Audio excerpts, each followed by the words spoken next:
শেখ হাসিনা আর বঙ্গবন্ধু শেখ মুজিবুর রহমান এক কথা না।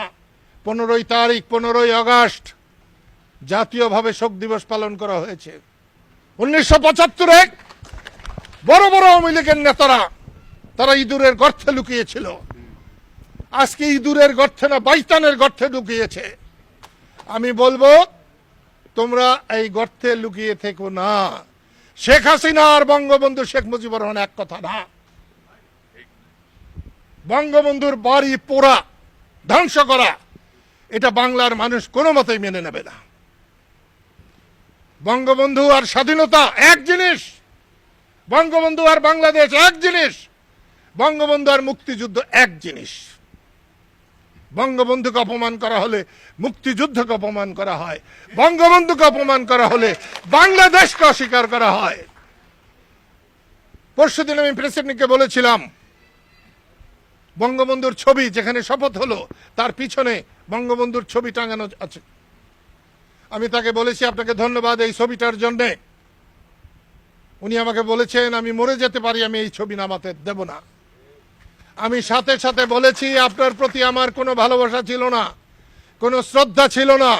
এই এক কথার জন্যে আমি যতদিন বেঁচে থাকবো আপনাকে আমি সম্মান করে যাব।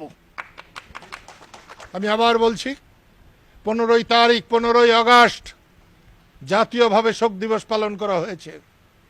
আমি জানি না এই সরকার কি করবে, কিন্তু আমি চাই জাতীয়ভাবে শোক দিবস পালন করা হোক। বঙ্গবন্ধু আর আওয়ামী লীগ এক কথা নয়, বঙ্গবন্ধু আর শেখ হাসিনা এক কথা না। আমি আমার কর্মী বন্ধুদেরকে বলবো গ্রামে গ্রামে যাবা, মানুষের কাছে যাবা। আজকে রাস্তায় দেখে আসলাম যত জঞ্জাল ছিল সব আমার ছোট্ট ছোট্ট বাচ্চারা ধুয়ে মুছে পরিষ্কার করে সেখানে কি সুন্দর সুন্দর ছবি আঁকছে, কথা লিখছে। কুকথাকে মুছে ফেলে সুকথা লেখবার, সুকথা তুলে ধরবার চেষ্টা করো, দেখবে তোমাদের বিজয় আসবে। আমি আর কথা বাড়াতে চাই না। আমি আল্লাহর কাছে প্রার্থনা করি আল্লাহ যেন আমাদেরকে মানুষের সেবা করার শক্তি দেয়। মৌলানা ভাসানী হুজুর আপনার কাছে প্রার্থনা করি,